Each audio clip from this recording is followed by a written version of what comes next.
Seu sistema já travou inteiro porque o módulo estava muito lento? Já presenciou alguma situação em que o banco de dados estava travando a aplicação inteira porque alguém tinha colocado uma query gigante para rodar lá e você não fazia ideia de quem era? Já sofreu para disponibilizar um pequeno módulo da sua aplicação para um outro projeto, mas não conseguiu quebrar e teve que disponibilizar a aplicação inteira, aumentando muito mais o custo? Então esse vídeo é para você.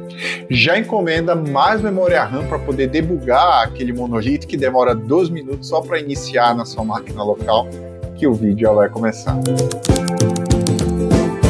Olá, devs! Eu sou Bernardo Lobato e hoje a gente vai dar um passo importante aqui na nossa conversa sobre arquitetura de software. Vamos falar sobre arquiteturas distribuídas. Nesse primeiro vídeo, nessa introdução, vamos tentar entender o que são as arquiteturas distribuídas, um pouco do histórico, né, de onde elas surgiram e principalmente os desafios que a gente vai precisar enfrentar quando a gente resolver utilizar algum desses estilos arquiteturais dentro do nosso projeto. Esse vídeo aqui vai servir de base para a gente começar a entender outros estilos arquiteturais, como CQRS, arquitetura baseada em eventos, microserviços e muitos outros. Muito presentes aí atualmente, né, nos times de desenvolvimento de sistemas em muitas empresas. Nesse primeiro vídeo especializado em arquitetura distribuída, eu vou procurar responder algumas perguntas. Primeiro, o que é arquitetura distribuída? Por que ela existe? Quais os desafios que ela se propõe a resolver e, principalmente, quais os problemas que ela também traz para o nosso desenvolvimento. Isso é muito importante. Mas antes de prosseguir, eu vou pedir para você já deixar seu like, checa se está inscrito no canal, deixe seu comentário aí no início do vídeo, que é muito importante aqui para o engajamento. E ajuda o YouTube a entregar esse vídeo aqui para mais 5 ou 10 pessoas. Mas sem mais enrolação, vamos lá. Trazendo uma definição simples, a arquitetura distribuída é quando um sistema é composto por múltiplos serviços ou componentes que são independentes tecnicamente falando e que se comunicam entre si normalmente através da rede ou da internet. Diferente de uma aplicação monolita, onde todos esses componentes, todos esses módulos estão juntos no mesmo entregável, na arquitetura distribuída não.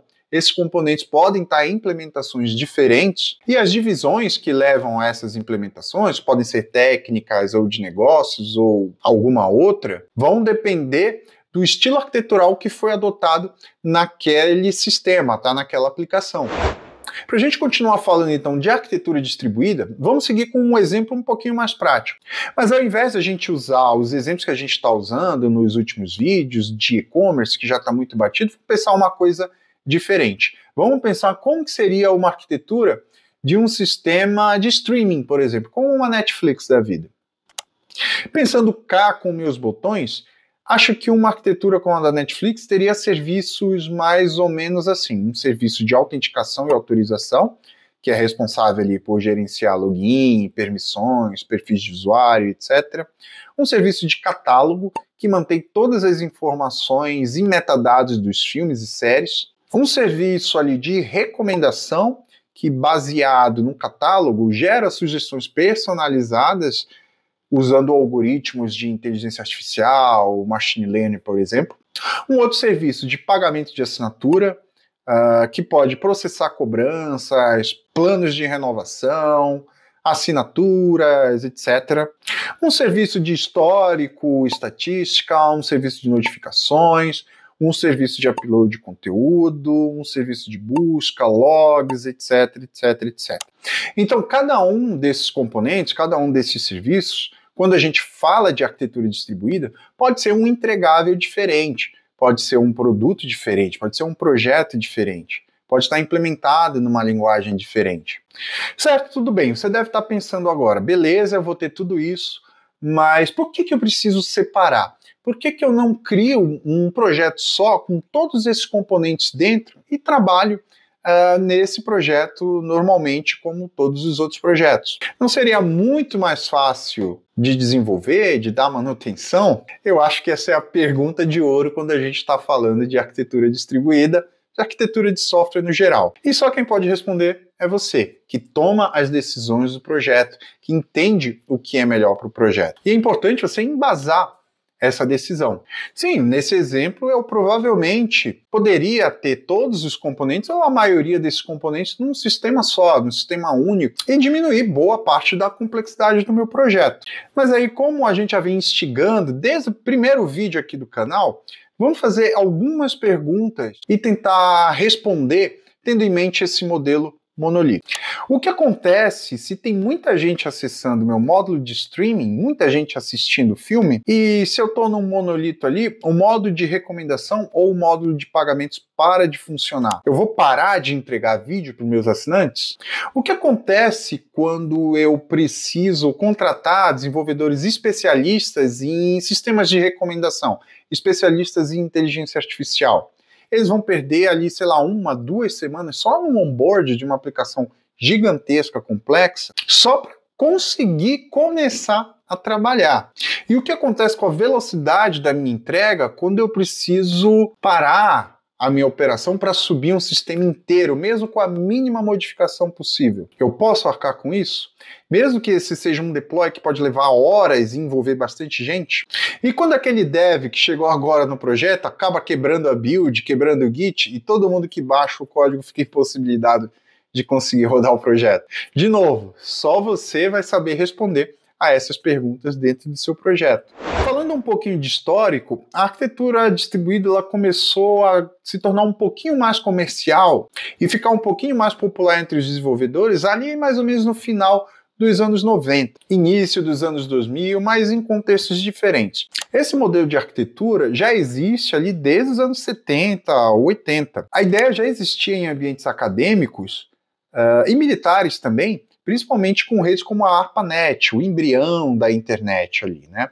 E sistemas distribuídos de pesquisa entre universidades. Nos anos 90, a popularização deu-se com aplicações cliente-servidor e surgimento da internet comercial. Grandes empresas começaram a adotar servidores especializados, mas ainda de forma bastante limitada.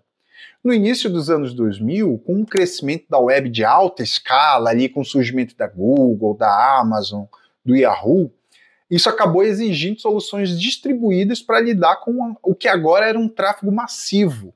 Foi o berço e a popularização de vários padrões que conhecemos hoje. Em meados dos anos 2000, a gente teve a consolidação, principalmente com estilos como o SOA, ou Service Oriented Architecture.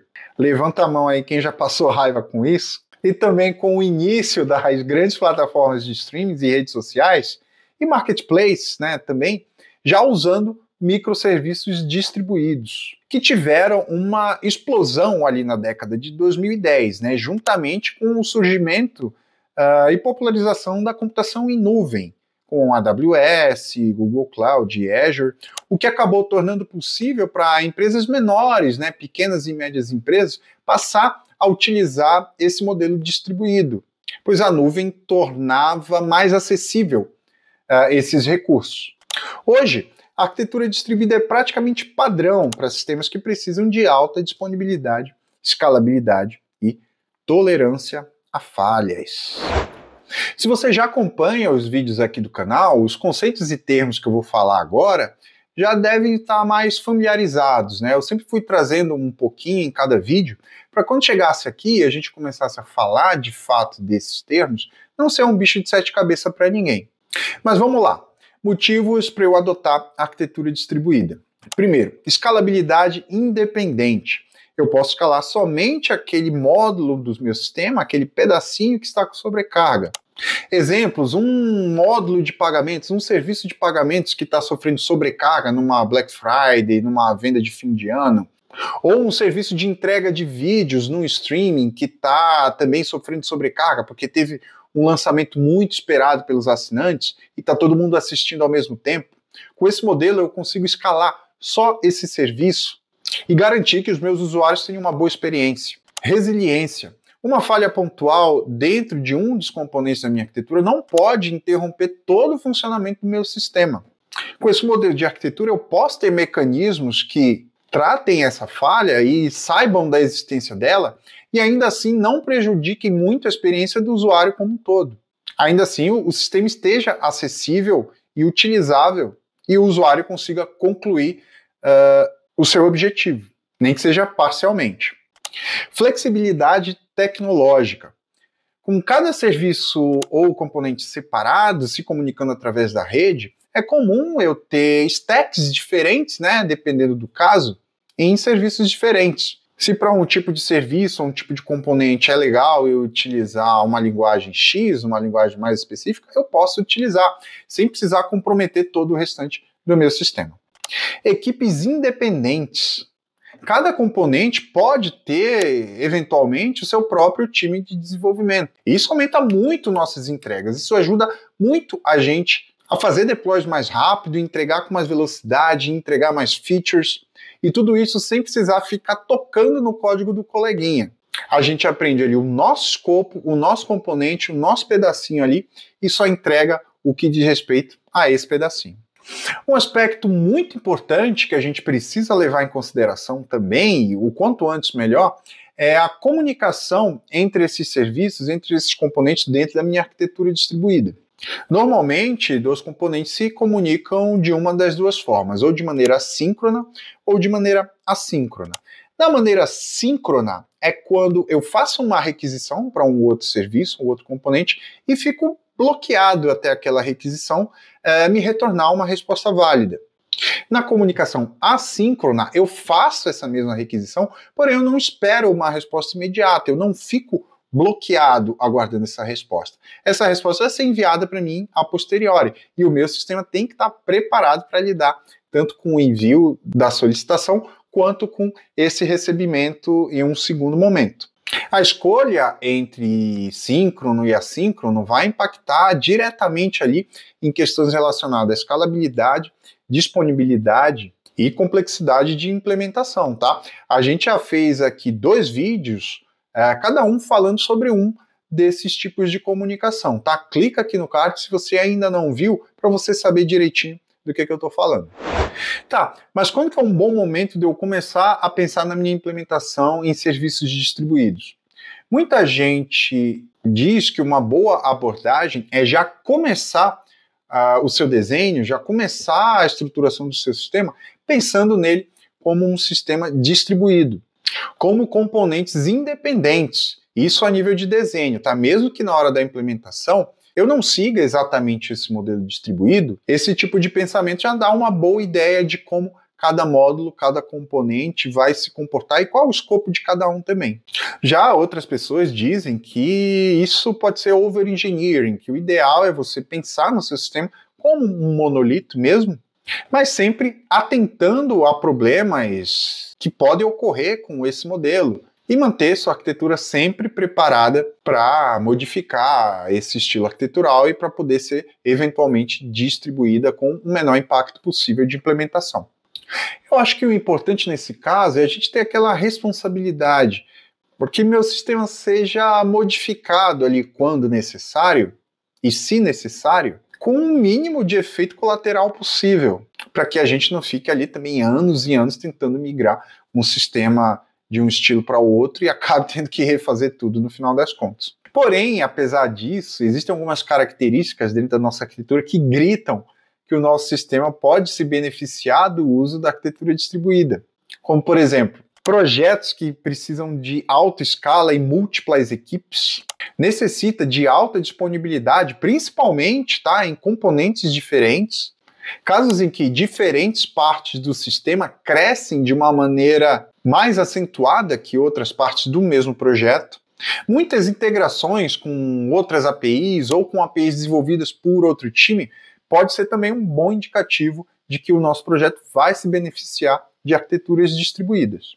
E com tudo isso, acho que a gente consegue resumir boa parte dos benefícios que a gente tem com a adoção desse tipo de arquitetura, né? Conforme eu já venho falando nesse e em outros vídeos, a gente consegue alcançar uma boa escalabilidade, cada serviço cresce ali no ritmo da sua demanda, a gente diminui o acoplamento entre os componentes da minha arquitetura, né? Uma vez que mudanças em um único serviço afetam só aquele serviço e o mínimo possível aos outros componentes. Aumento a resiliência do meu sistema como um todo. Falhas podem ser isoladas e tratadas. E aí um outro benefício é o aumento e a eficiência da minha entrega contínua, porque a partir de então os times conseguem entregar com muito mais velocidade, porque eles estão trabalhando ali num serviço com um escopo muito reduzido. Então eles acabam se especializando ali naquele escopo e suas entregas não impactam o restante do projeto. Vamos falar agora um pouco dos desafios que a gente tem com a adoção e com a implementação de uma arquitetura distribuída, tá? Não são poucos, viu? Eu vou listar alguns aqui e nos próximos vídeos a gente vai aprimorando essa discussão. Primeiramente, a gente tem a complexidade operacional. A partir da utilização dessa arquitetura, a gente precisa monitorar, versionar e orquestrar múltiplos serviços. Hoje já existe muitas ferramentas que ajudam a gente, né, nessa gestão e a encontrar eficiência nessa prática, o que conversa com o nosso próximo desafio, que é observabilidade. Tracing, logs e métricas são um desafio na arquitetura distribuída. O debug num sistema desse tipo é praticamente uma disciplina à parte de desenvolvimento. Em breve eu vou começar uma série aqui no canal também falando sobre observabilidade, principalmente em arquiteturas distribuídas. Um outro desafio é a comunicação. A partir de agora a gente vai ter que lidar com falhas de rede, latências e compatibilidade de tecnologia. Consistência de dados. A gente precisa aprender a manter as informações sincronizadas entre os serviços. Já falamos aqui no outro vídeo sobre a consistência eventual, que nada mais é que a não garantia de que temos o sistema consistente o tempo todo. Se uma alteração que foi feita no serviço A já foi propagada para o serviço B. E a gente vai precisar lidar com isso na arquitetura distribuída. Custo. Tudo isso claramente impacta em mais infraestrutura, mais integrações, o que inevitavelmente acaba implicando em um custo maior, muitas vezes inviabilizando a adoção desse padrão. Especialização dos times. É necessário investir em capacitação do seu time de desenvolvimento, para que a gente não caia em erros comuns ali que muitas vezes podem custar a operação do seu sistema, podem inviabilizar a utilização do seu sistema. Você pode estar pensando agora, beleza, com todos esses problemas aí, vale a pena utilizar a arquitetura distribuída? E eu respondo, sim, se paga e muito. Porém, e esse é um grande porém, nem sempre. Eu sei que isso é o que muitos devs não querem escutar, mas muitas vezes a tomada de decisão para se adotar uma arquitetura distribuída é feita por motivos completamente errados, como hype, porque é mais moderno, seja lá o que isso queira dizer, porque a Netflix, a Amazon, a empresa da moda usam, porque escala melhor com 1 milhão de usuários, sendo que a aplicação não tem nem 30. Porque é mais seguro, porque isso, porque aquilo e por aí vai. Espero que até aqui você já tenha entendido que essa é uma grande decisão do seu projeto e que tomar essa decisão errada pode sim comprometer tudo que foi investido. E de fato eu acho esse assunto tão importante que eu vou trazer mais vídeos aqui, para não alongar muito mais esse, trazendo por que não escolher uma arquitetura distribuída e também por que escolher uma arquitetura distribuída, trazendo casos reais de sucesso dessa adoção desse estilo arquitetural. E para fechar aqui, eu queria dizer que a arquitetura distribuída não é uma moda passageira. Ela é uma resposta a grandes problemas de escalabilidade e resiliência que a gente já teve no passado e continua tendo até hoje. Mas como a gente já viu e vem vendo aqui em todos os nossos vídeos, não existe bala de prata. O seu papel é entender todo esse processo e caminhar por toda a cadeia de tomada de decisões e tomar sua decisão com embasamento. Agora eu quero saber de você. Me conta aqui nos comentários qual foi o maior desafio que você já teve implementando a arquitetura distribuída. Já foi por esse caminho só por hype e viu que o buraco era bem mais embaixo? Conta aqui pra gente, vamos enriquecer essa discussão. E se você ficou até aqui, se gostou desse conteúdo, deixa o like, se inscreve no canal, compartilha esse vídeo aqui com o seu tech lead, com o seu time de desenvolvimento, ajuda esse vídeo a chegar a mais gente aqui no YouTube pra gente continuar trazendo esse material com qualidade para vocês, tá bom? Um abraço e a gente se vê no próximo vídeo.